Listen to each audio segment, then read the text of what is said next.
love you, Cleveland. I love you, Cleveland. And I love you, Ohio. And a very pleasant welcome to this week's version of Bonus Time with Drennan here on the Big Play Sports Network.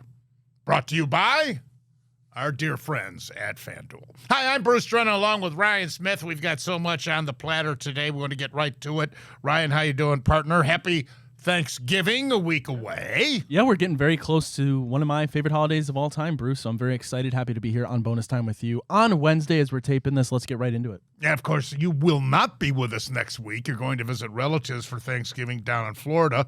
Lucky you.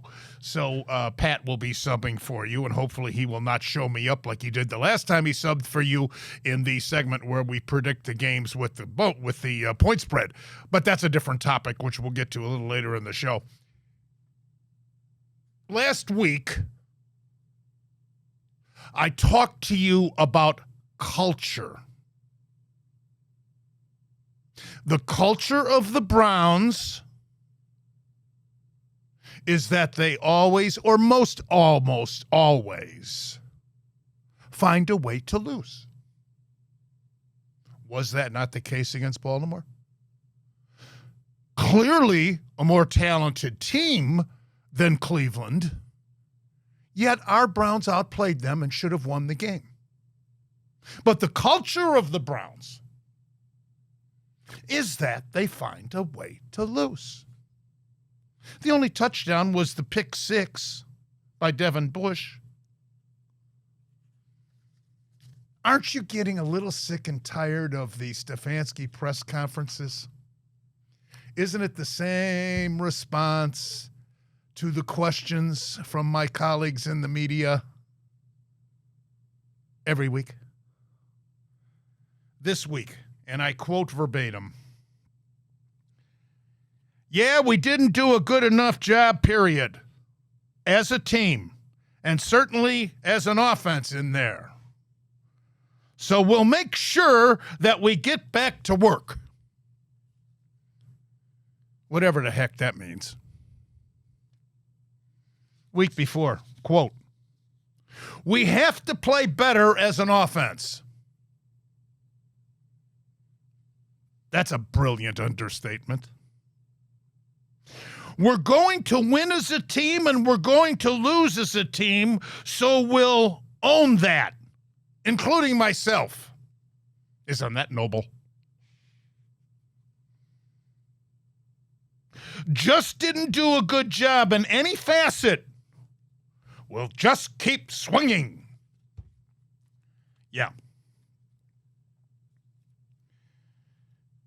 Do you know that we only had 187 yards of offense in this game against Baltimore?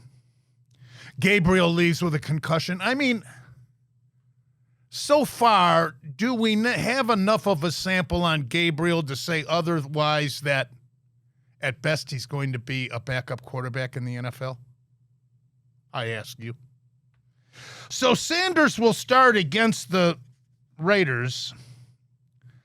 And in that second half, that's not enough of a sample, but he was 4 of 16 for 47 yards.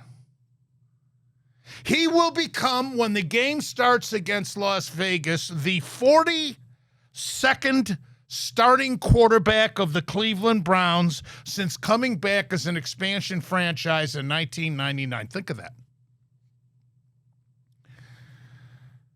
And then by the way, Stefanski is now 42-52 as head coach of the Browns. 24 and 20 and 19 in 2024 and 25. He has a record of 5-22. He just signed that extension in June of 2024. Andrew Berry signed his extension in June of 2024. He didn't do a press conference in the bye week, Berry.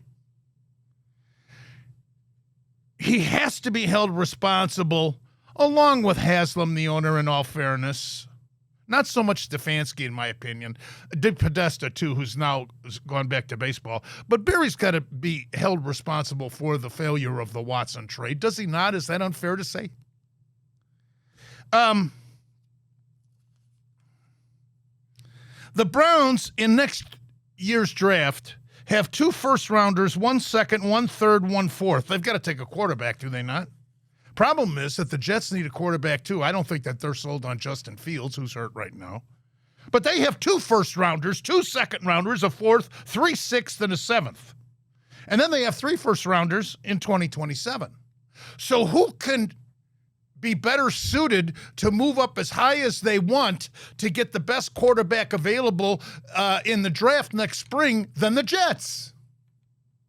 And who right now, when we get to our college segment, is the most attractive quarterback and maybe the best suited for the pros in the college ranks? I think it's Mendoza of Indiana.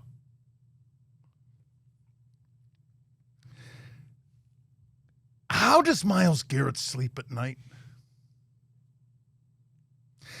I can't feel sorry for him because he did agree to that massive contract, but he could have got the money from somebody else. First player since 2019 with 2 games of at least 4 sacks in a season. He leads the league with 15 sacks, and he's the first player in NFL history with 5 straight seasons of 13 sacks or more. If you're on the Browns defense, how frustrated must you be knowing, how do you maintain your teammate camaraderie seeing how inept the offense is? And then 2 weeks ago, how special teams caused the loss.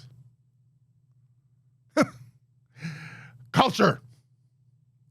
I reiterate, culture has got to change. How do you change the culture? You got to start replacing Stefanski and Barry. Ryan.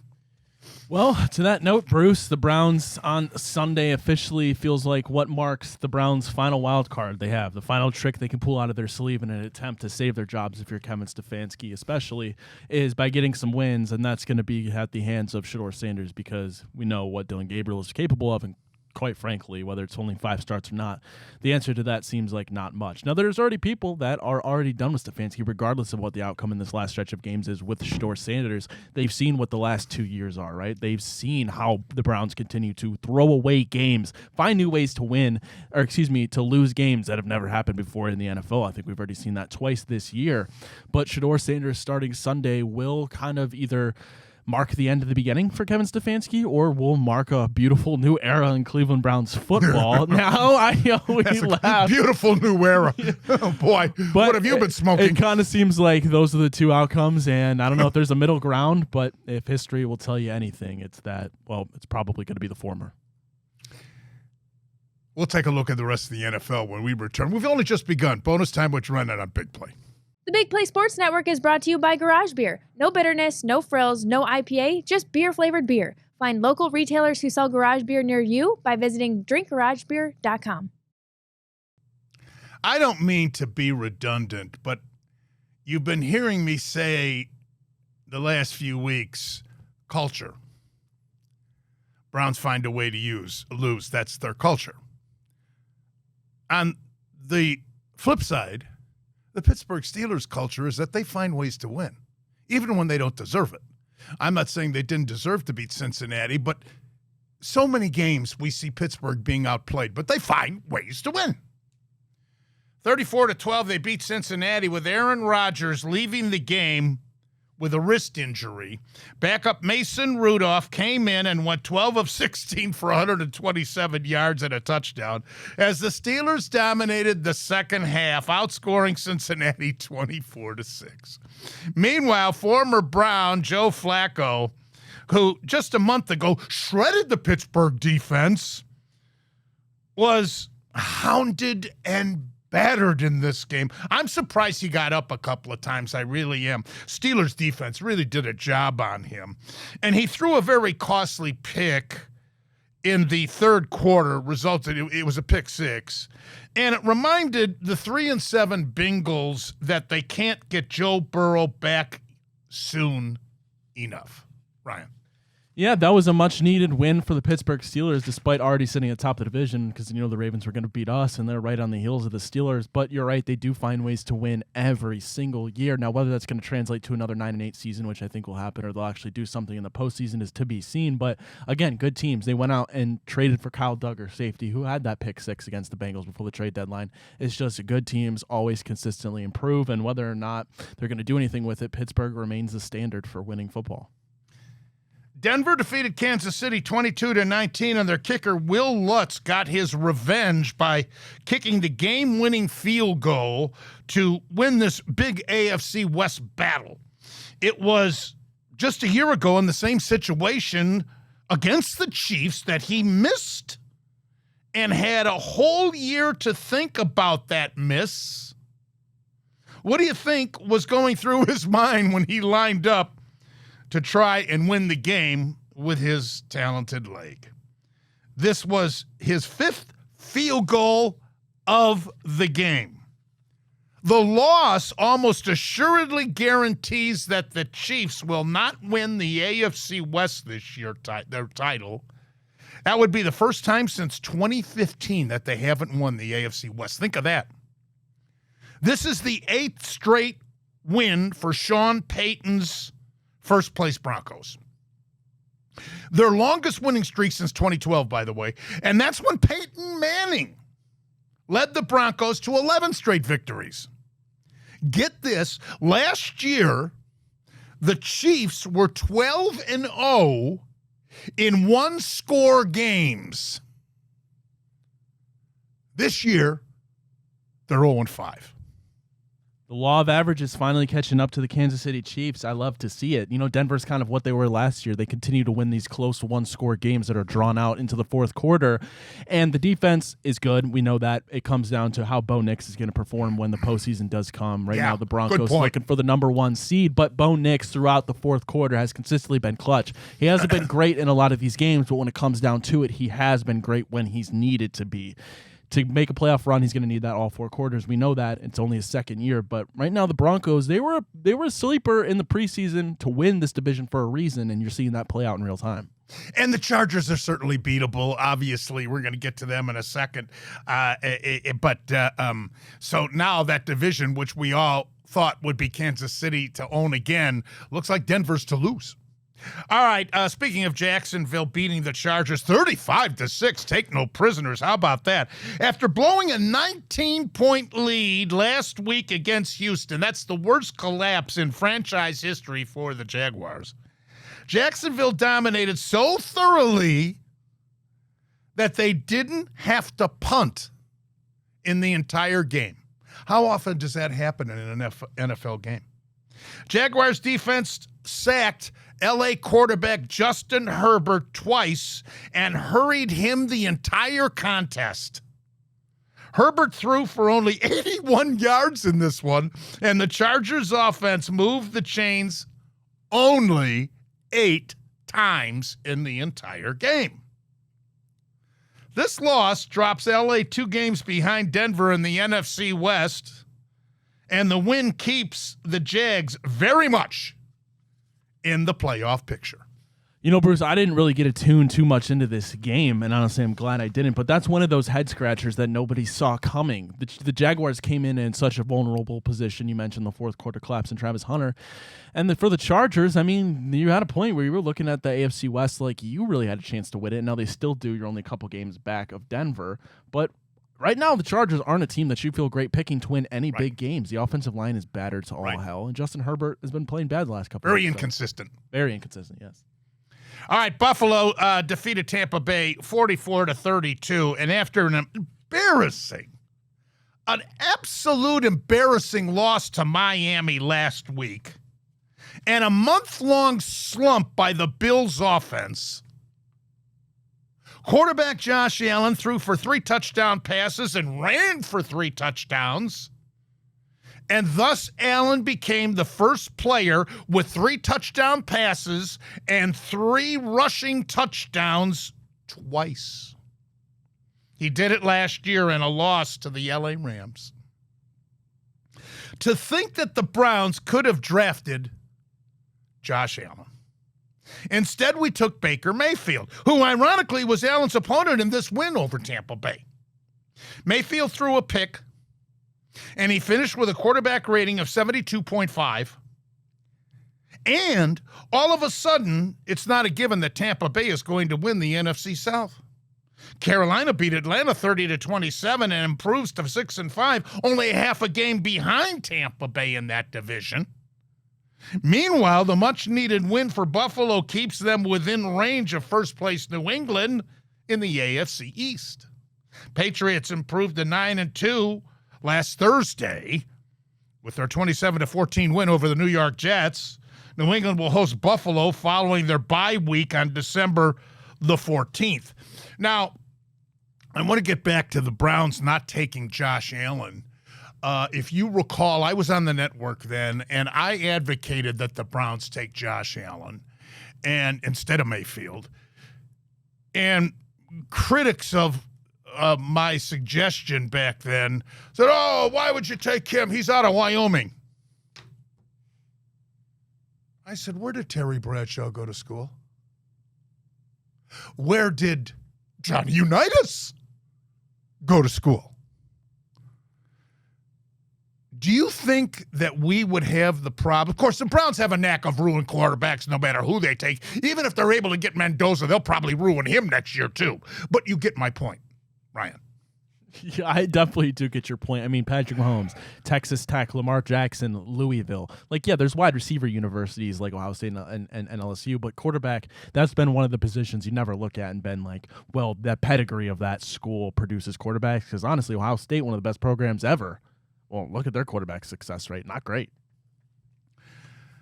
Green Bay was lucky to beat the New York Giants by a 27-20 margin and avoided losing their third straight game in a row. And to make matters worse, the previous two losses were at home at Lambeau Field.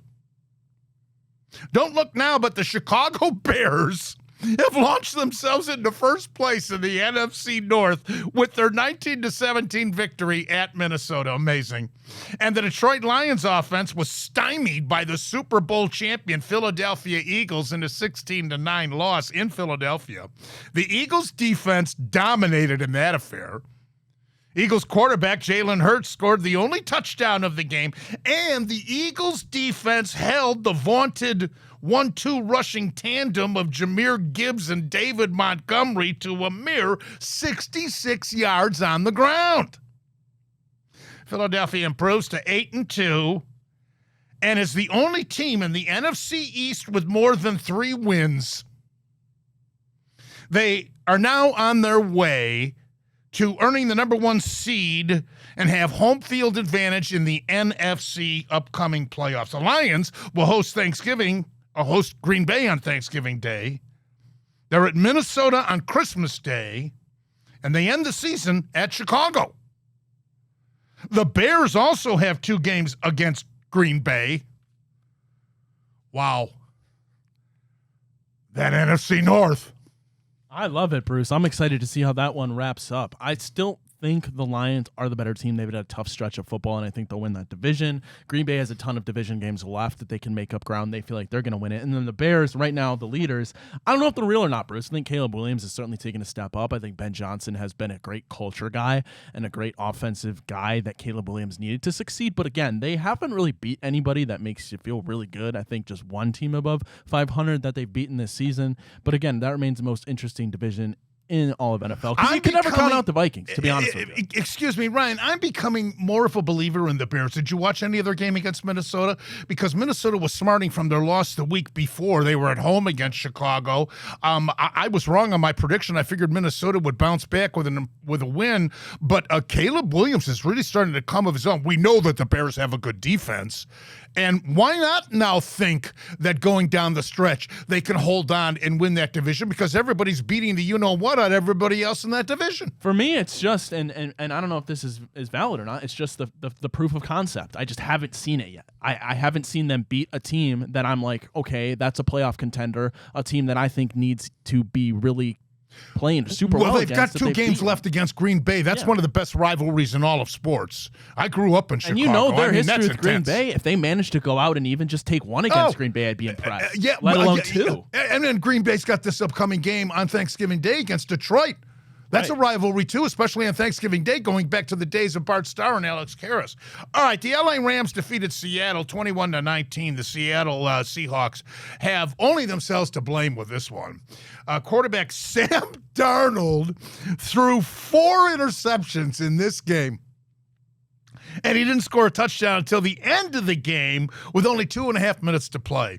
Seattle kicker Jason Myers, who kicked 4 field goals earlier in the game, missed on a 61-yard attempt as time expired that would have given the Seahawks the win. So, a sloppy win for the Rams, but nonetheless a win that makes them 8-2 and keeps them in first place in the NFC West.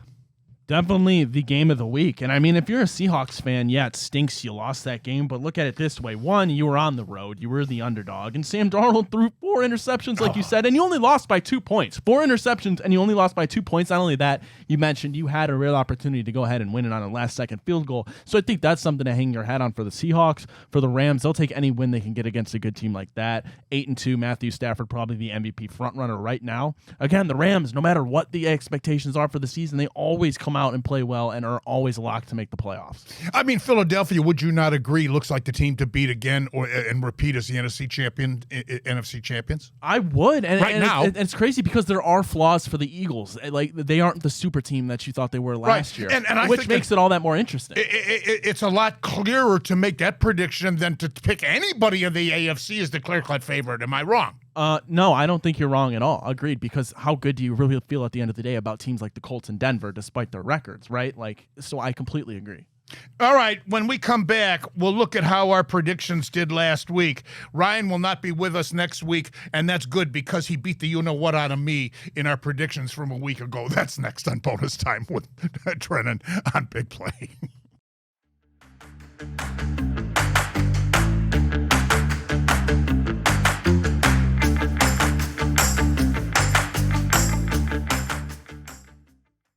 Well, Week 11 wasn't anything for Ryan to cheer about in his predictions. We always pick against the spread, but he certainly bettered me. He was 3-4. I was 2-5. We both were wrong on Baltimore. Not too much, though, Ryan. We both agreed that Baltimore would cover the 8.5, and, of course, they won the game over our Browns only by 7. Ryan was correct in taking Chicago +3. As I mentioned in the last segment, I was wrong in picking Minnesota. We both took the LA Chargers -3 on the road against Jacksonville, and we're both dramatically wrong there. Ryan, as he has most of the season, took Tampa Bay. I guess he still believes Baker Mayfield is the second coming of Dan Marino. Buffalo was my choice, and, of course, they covered. We both took Seattle plus the 2.5 at the Rams, and of course that was a very close game. We barely covered. I took Kansas City minus the points at Denver. Ryan was better than me there and was correct, and we were both wrong with Detroit. So on the season going into this week, I am 31-30 against the spread. Ryan is 27-27. Can't get much closer than that, Ryan. And, of course, Pat McGuire, who subbed for Ryan 1 week, went 6-1. Jeez. He'll be with us again next week when Ryan's off. We'll see how he does, Ryan. Man, I need to figure out what Pat's doing to be putting in these games. 6-1? I'm not sure either of us have gone 6-1 in a week this whole time. No. All right, here we go. You ready? Let's do it. Cleveland is getting 3.5 at Las Vegas. The Browns are averaging 16.2 points per game. Las Vegas is averaging 15.3 points per game. The Browns are giving up 23.4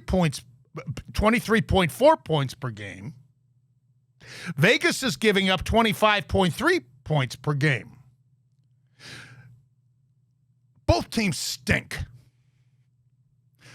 These are two of the worst teams in the entire National Football League. they're both going to get one of the highest draft picks next spring.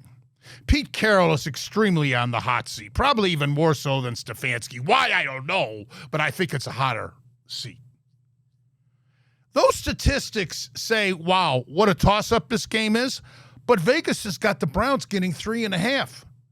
So reluctantly, I'll take our Browns. I'm taking our Browns too, Bruce. This is one of those games that you really actually feel good about. The only way that the Browns can win a game is a really bad team that you can run the ball down their throats and have no offense, literally no offense. The Browns defense will carry them. I think that's too many points. Give me the Browns. All right, Buffalo is -6. They're on the road at Houston. I think Stroud will still be off. Your pick. Buffalo on the road at Houston. Give me the Buffalo Bills. I don't love it. Speaking of using the word reluctantly. I don't love it, but I'll go the Bills. I agree with you. I still can't get over that thrashing that Miami gave Buffalo. But let's go. The talent. If you're a talk show host or a fan of the Buffalo Bills, the pressure's got to be on to live up to their expectations, does it not? I go with Buffalo here too. Indianapolis is getting 3.5. They're on the road at Kansas City. And I don't know why, but I got to go with the Chiefs, Mahomes, and Reed. They've got to start making a statement to make a run here as we start heading down the stretch drive. Do they not? I'm a believer in Indianapolis, but until they're absolutely mathematically eliminated, I got to favor Kansas City. No? Oh, but Chiefs are very lucky they're at this one in Arrowhead, by the way, because if they lose this one, then things get really ugly for them. I think Kansas City could win. They should win, but it's just that's too many points against a team that's 8-2. Simply too many points for me against a team that's 8-2. I'll take the Colts to cover that the +3.5. The first place Pittsburgh Steelers of the AFC North are getting 2.5 on the road against the Chicago Bears. You get to pick this one first. Yeah, the Steelers stink. Don't care what the record is if it's positive. They stink. They do. I've had to watch them every single week, especially doing that Steelers show now. They stink. Give me the Bears. And I agree. I like the Bears too. As I said, I'm starting to become a believer. And they're at home at Soldier Field. And lastly, Tampa Bay is getting 6.5 on the road at the LA Rams.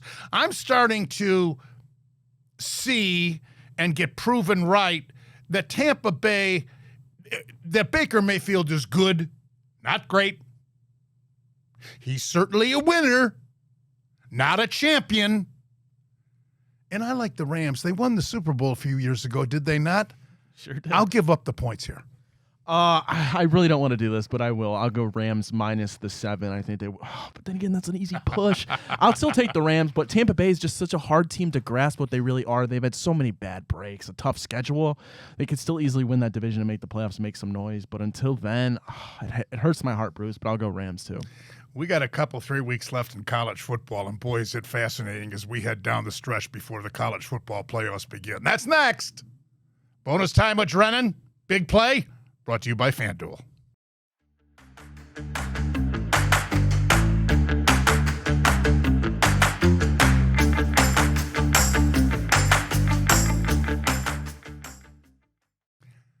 Our defending national champion Ohio State Buckeyes remain solidly as the number 1 seed for the college football playoff with an easy 48-10 victory over UCLA.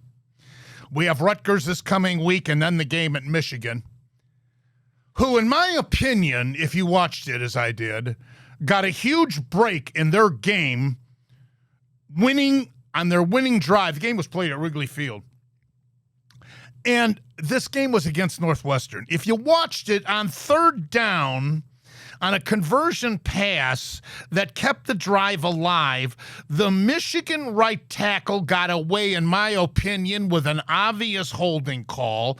I couldn't believe that they missed it. Michigan, 8-2 now, believe it or not, is still in the running for a college football playoff berth. Now, if they do upset Ohio State and they get in my opinion, that would be an undeserving tragedy, Ryan. Yeah, I completely agree. I think the Big Ten truly probably only deserves 3 schools in. Michigan, similar to USC, I don't believe deserve to get in. Now, I know USC has a big game coming up. We'll decide to see what happens. But I agree. Michigan doesn't belong anywhere near the top 12. Indiana's now at 11-0 and ran away and simply had too much offense for the Luke Fickell's Wisconsin Badgers. 31-7 your final score. Fernando Mendoza threw 4 touchdown passes, and in my opinion, the 6'5", 225-pounder should be the first quarterback taken in next spring's draft. Who's going to get him, the Browns or the Jets? I mentioned earlier, the Jets are in a better position because all the draft picks that they've garnered, if indeed they want him. Yeah, and you can never count out the Saints, too. I know they don't really take offensive quarterbacks in the first round, and Tyler Shuck has actually been playing okay for his standards. And then the Raiders, who knows, they'll probably take a quarterback if they really look to rebuild, which they should. So it's going to come down to the last couple weeks, Bruce, if not the last. Number 3 is Texas A&M. The Aggies remain at 3rd with a 10-in-row record, but they had to stage the biggest comeback in school history against South Carolina, winning 31-30. Quarterback Marcel Reed threw for a career-high 439 yards, 3 touchdowns to miraculously bring A&M back in the second half of this game. Aggies trailed 30-3 at halftime. It's like watching 2 different games. I watched the whole thing. Get this. Entering Saturday, teams were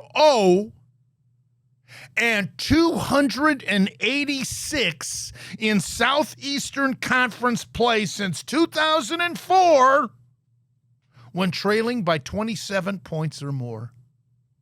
A&M plays Sanford next, and then they finish up on Thanksgiving weekend at Texas.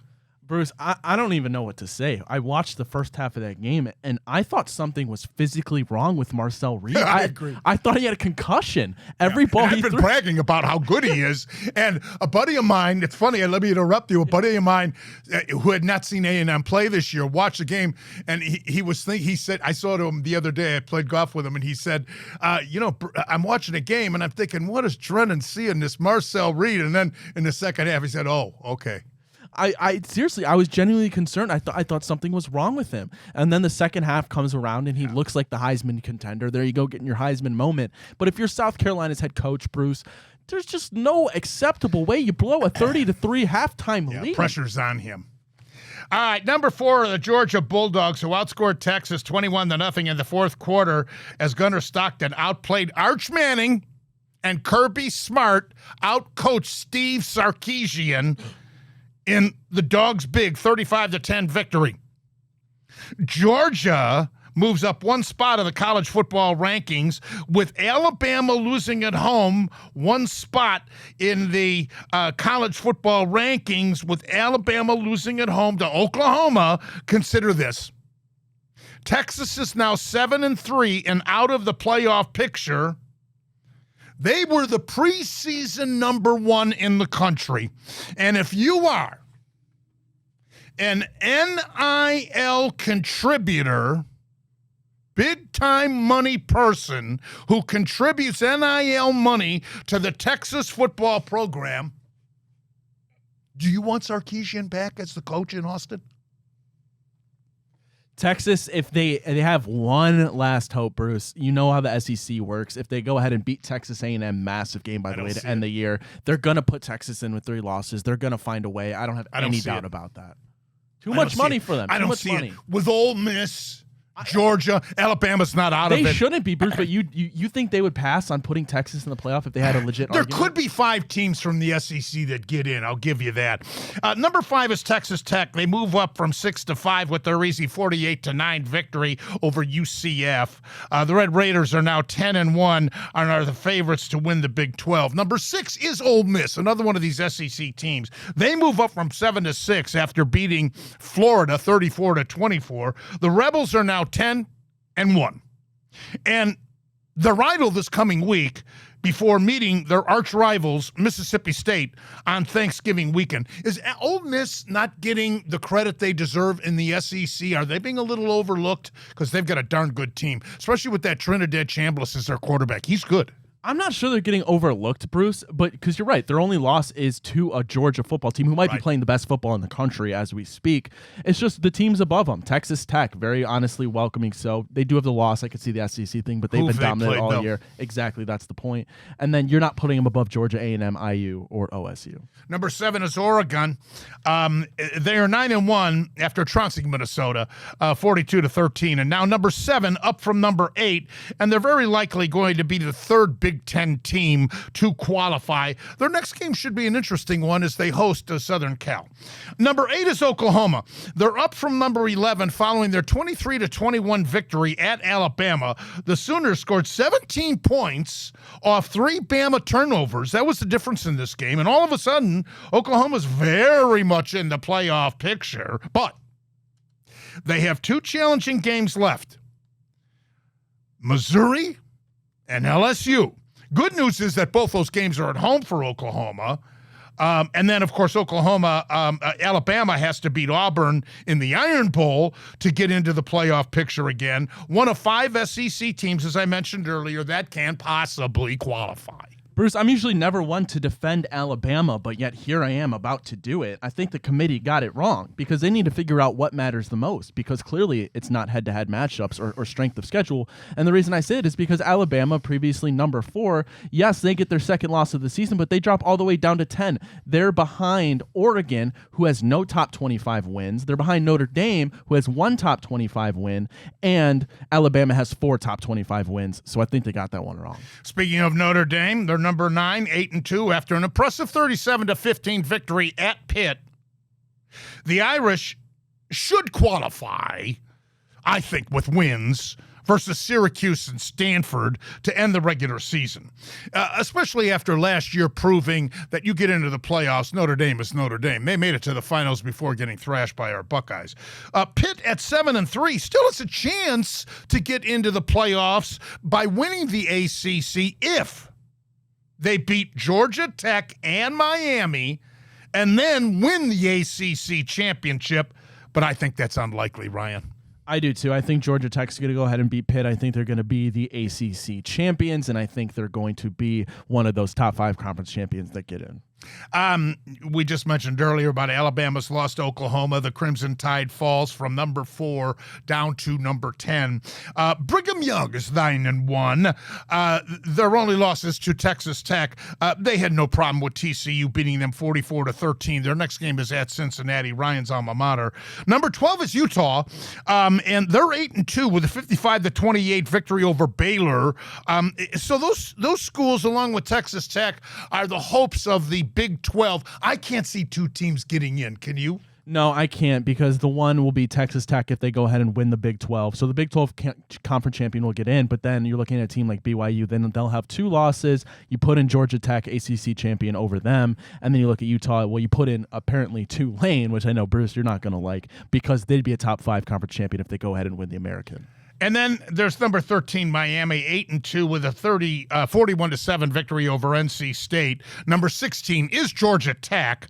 They're 9-1. They had a close call, though, against Boston College. They only beat them 36-34. Georgia Tech plays at home against Pitt, and then at home against Georgia.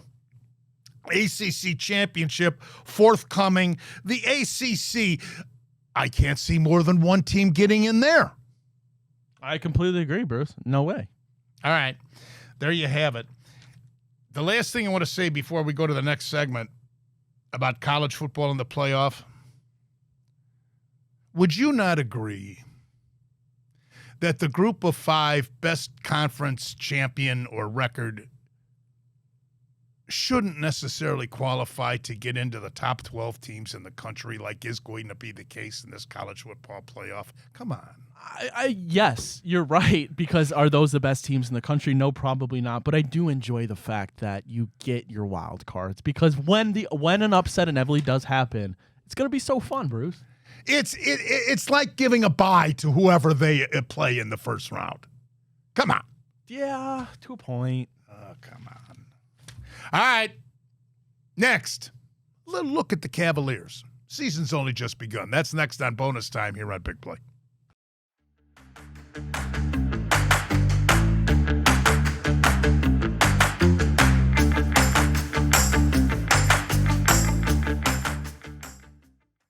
All right, latest on our Cleveland Cavaliers. They're now 10-5, and Detroit's got the best record in the Eastern Conference, 13-2 under Bickerstaff, ironically. And the Cavs trail them by only 3 games here very early in the NBA season, ahead of Toronto by half a game, who's 9-5. Next game's tonight at home against Houston. We always tape the show here on Wednesdays. Darius Garland is out, still with that toe injury. Sammy Merrill, questionable, sprained right hand. And Tyson is out with a concussion. I want to switch to baseball real quickly. Baltimore and the LA Angels have made a trade. Grayson Rodriguez, 6'5", 230-pound right-hander, has been hurt, but he goes to LA. He's a very promising, but he's been hurt like the last year and a half. I was a little surprised by this deal. Baltimore gets a really bona fide, legitimate power hitter in Taylor Ward, 32 years old now, left fielder. Only had a .228 batting average a year ago, but he did hit 36 home runs with 103 RBIs. There's a rumor that the Guardians, following the GM meetings, and the winter meetings are coming up here in December, there's a rumor that the Guardians may be very interested in Brendan Donovan, versatile defensively from the St. Louis Cardinals. The Indians and Guardians have dealt with St. Louis in the past, Antonetti and Chernoff. He's a left-handed hitter, though. We need a right-handed bat. He plays second base. He plays left field. He's versatile. Last year he hit .287. He had 10 home runs, 50 RBIs. He was an all-star. And he had 32 doubles. Free agents, Pete Alonso, Bo Bichette, Alex Bregman, Eugenio Suarez, Cody Bellinger, Kyle Tucker, Kyle Schwarber. Don't expect Cleveland to be bidding for any of those guys. We'll be back in a minute with the Ask Bruce segment.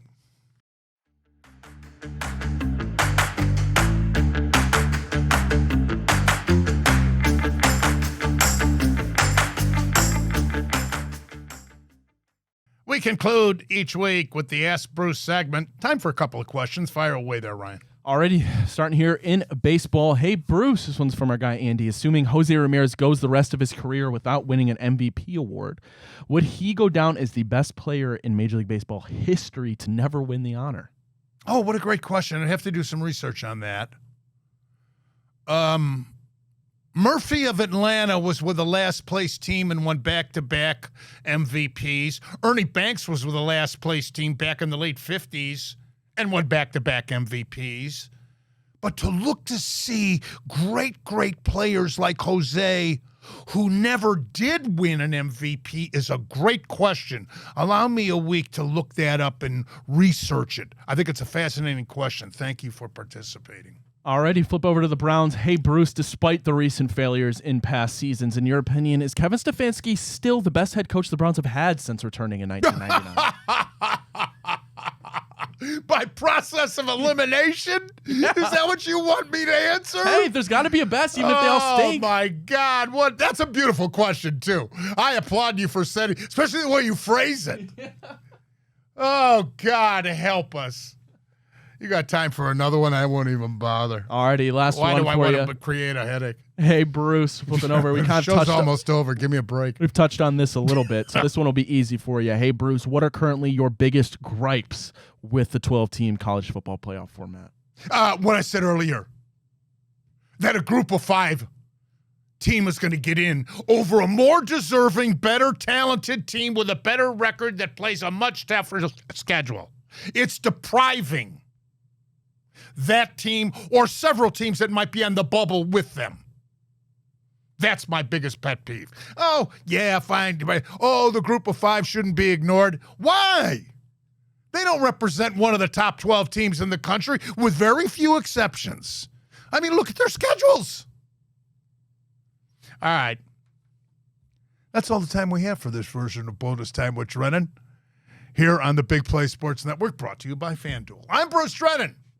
On behalf of Ryan Smith, have a good Thanksgiving next week, Ryan. We'll see you in 2 weeks. Got it. Thank you, Bruce. You too. All right, my friend. And Pat will be subbing for Ryan next week. We look forward to having you join us. So until then, as always, and most importantly, you remember, I love you, Ohio.